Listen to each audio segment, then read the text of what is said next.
Hello and welcome to CrossTalk. I'm Peter Lavelle. Is it a case of wag the dog? This is how some would characterize the current drumbeat for war against Iran. At the center of this campaign is the American Israel Political Affairs Committee, or AIPAC. Is attacking Iran in America's interest, or even Israel's?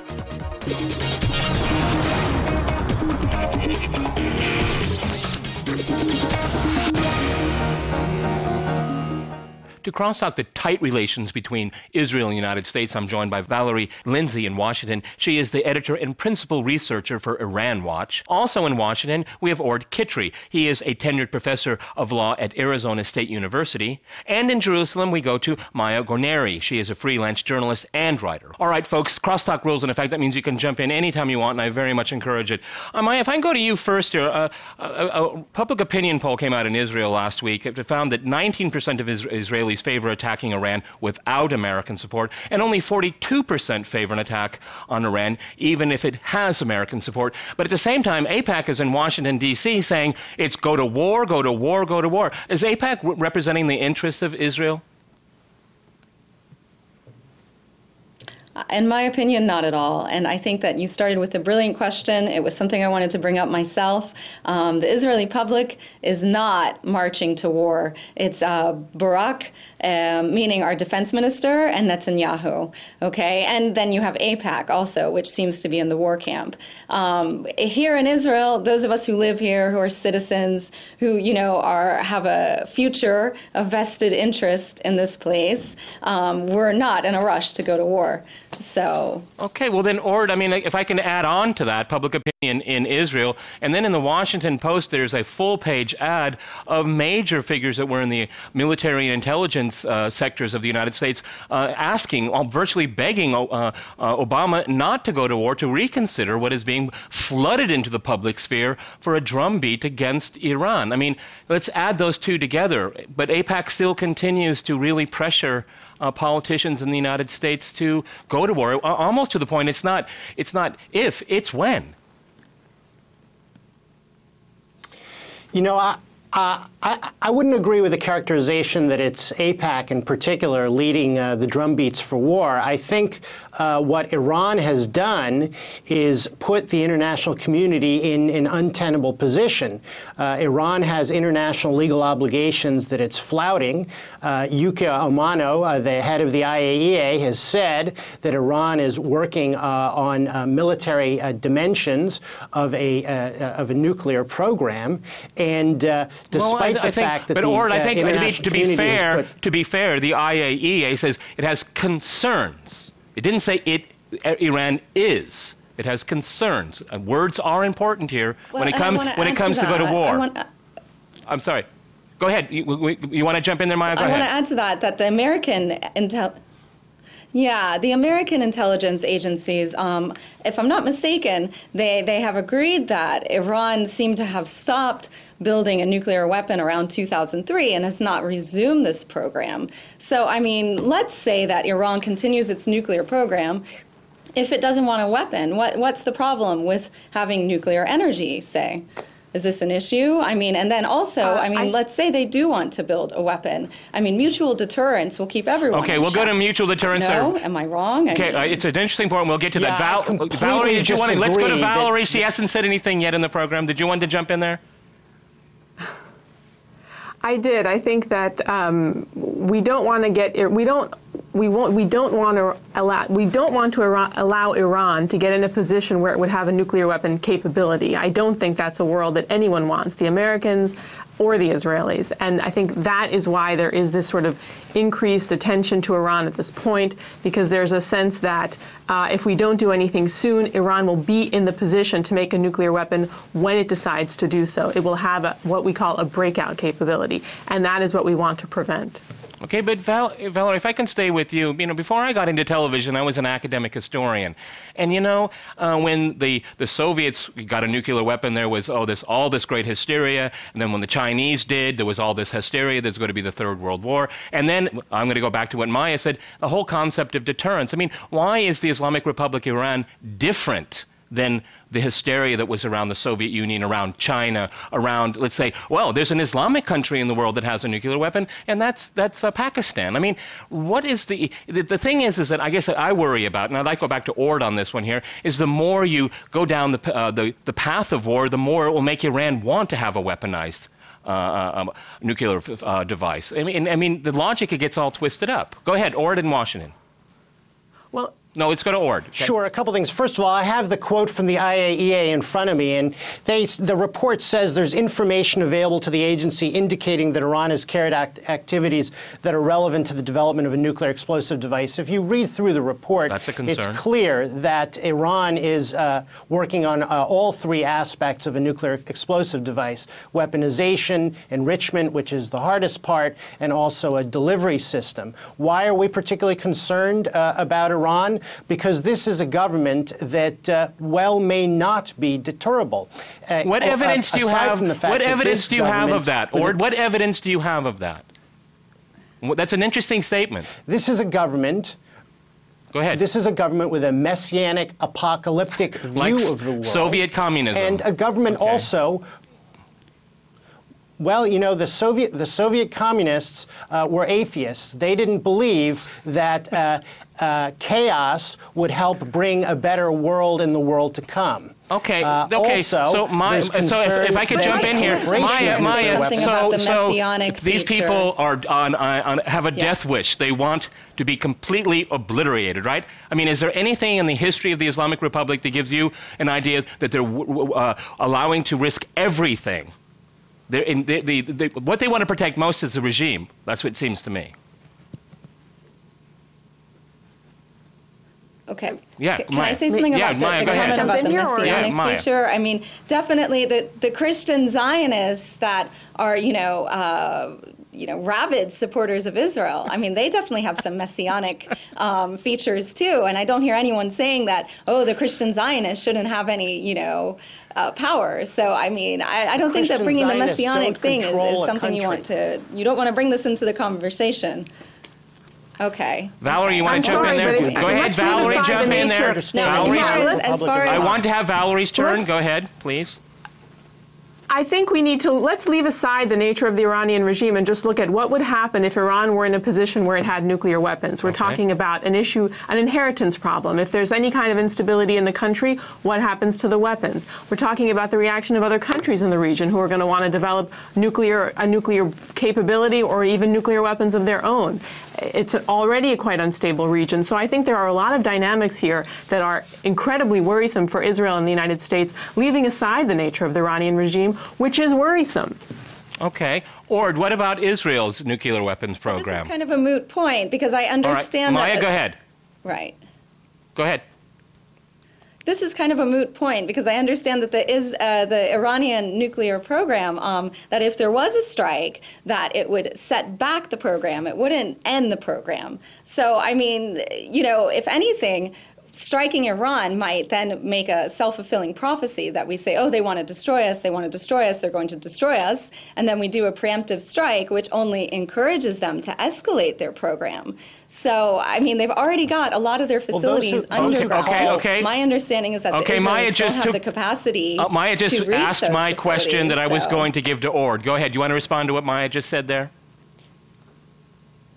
Sure. Those who call for military strike on Iran, and I don't call for military strike on Iran, at least at this time, point to the example of Israel's strike on the Iraqi reactor, which set the Iraqi program back so far that it was never reconstituted, and also the Israeli strike on the Syrian reactor, which set the Syrian program back so far that it is yet to be reconstituted. So there is something to be said for setting programs back, for buying time. Okay, Valerie, so do you think Iran is like... But we don't know what the Syrians and the Iraqis were going to do with those programs. And the thing is that, I mean, Valerie, if I can ask you, if there is a military strike against Iran, that's open war. And the consequences of that for the region are immense. And an arms race could ensue after that. I mean, isn't that another law of unintended consequences that are not being thought about here? Yeah, I mean, the Iranian response to any kind of a military attack on its nuclear facilities is very hard to predict, but we can assume that there will be one, some asymmetric to a large extent, but there will be one, and the sort of unpredictable element makes it, I would say, as everyone agrees, an option of last resort. I believe that Obama was right in his speech at AIPAC to say that the diplomatic options have not been exhausted. I think that now coming into the summer, we're going to have really crippling sanctions that are going to be put in place on Iran, and the negotiations that happen during this period are going to happen in that context of incredible economic pain in Iran. So I think there is still a chance for diplomacy, but the window is closing. I think that that's the message that Benjamin Netanyahu brought to Washington, and I think it's an accurate one. Well, okay, or it sounds like Netanyahu has said the window's already closed. Well, Netanyahu himself. All right, go ahead, Maya. You keep going ahead. Go ahead in Jerusalem. Sorry, Netanyahu himself, speaking to an Australian periodical in January, Netanyahu said that sanctions are working. So I'm not, too keen on trusting anything Netanyahu says, because he's speaking out of both sides of his mouth. In January, the sanctions are working. Now in March, suddenly they're not working, and he's, pressuring to get this hard line from Obama. So, I mean, do we really want to listen to what Netanyahu says about this? The sanctions are working. The sanctions are working. They're having a significant effect on the Iranian economy. But there's a race, basically, between the sanctions and the Iranian nuclear program, which is moving forward despite the sanctions. I agree with President Obama that it is too risky to contemplate containment of an Iranian regime. And if you read between the lines of what Obama had to say, the price of of a nuclear-armed Iran may be higher than the price of stopping Iran from acquiring nuclear weapons. All right, we're going to go to because a number of states in the region have made it clear that they plan to acquire nuclear weapons next. All right, we're going to go to a short break, and after that short break, we'll continue our discussion on Obama's rhetoric on Iran. Stay with RT.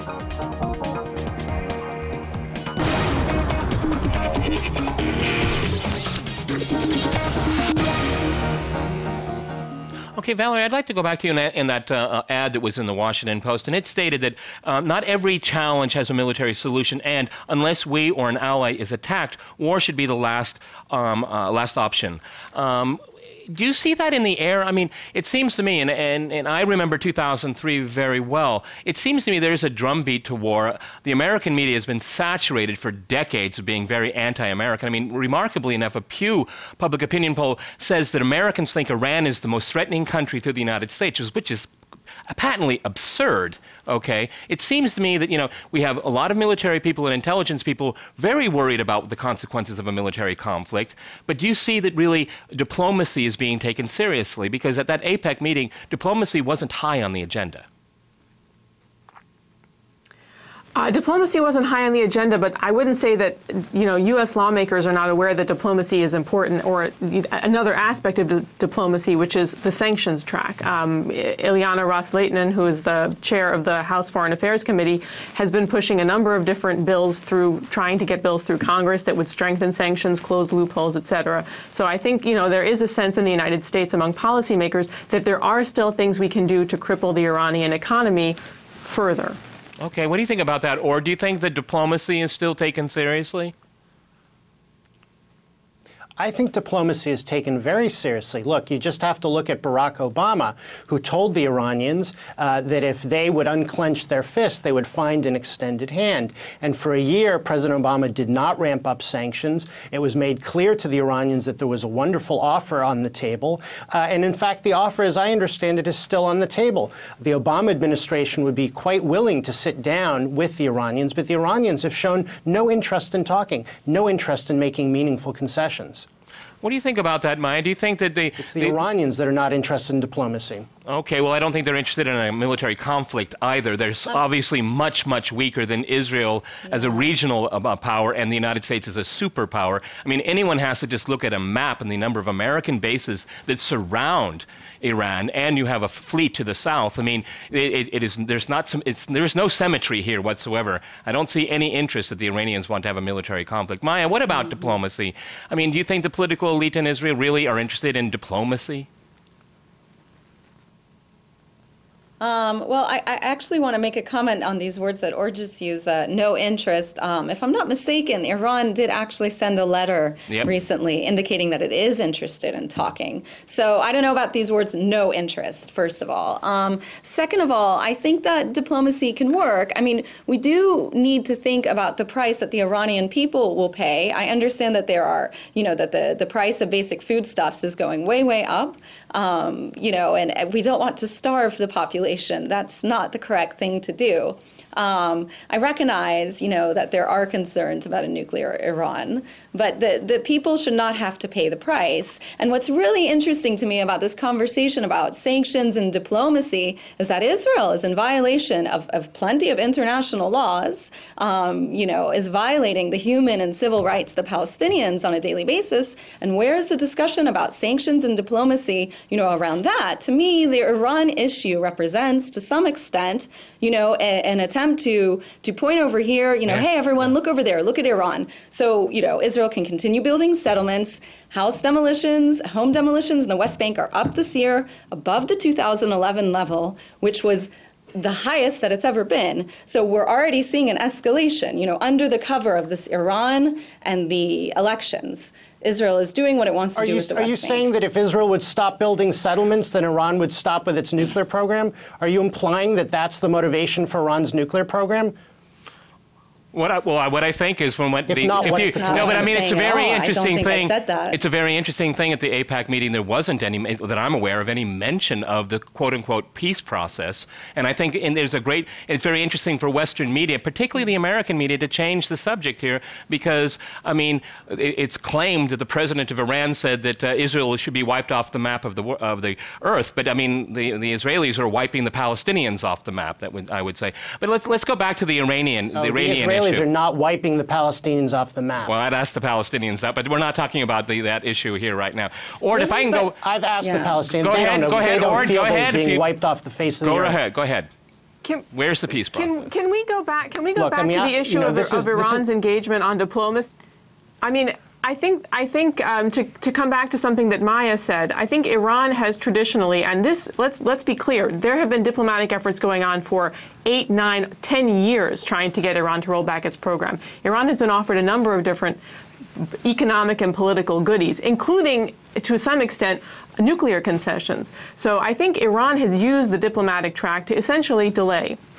As it's delayed, its nuclear program has continued. Now, the next set of negotiations that may come about in the next weeks and months are going to take place in a context where Iran's economy is suffering and serious sanctions are going to be put in place. That may change Iran's calculation as it goes into the negotiations. But in the past nearly decade, Iran has not been a good faith partner when it's come to diplomatic negotiations. That's just a fact.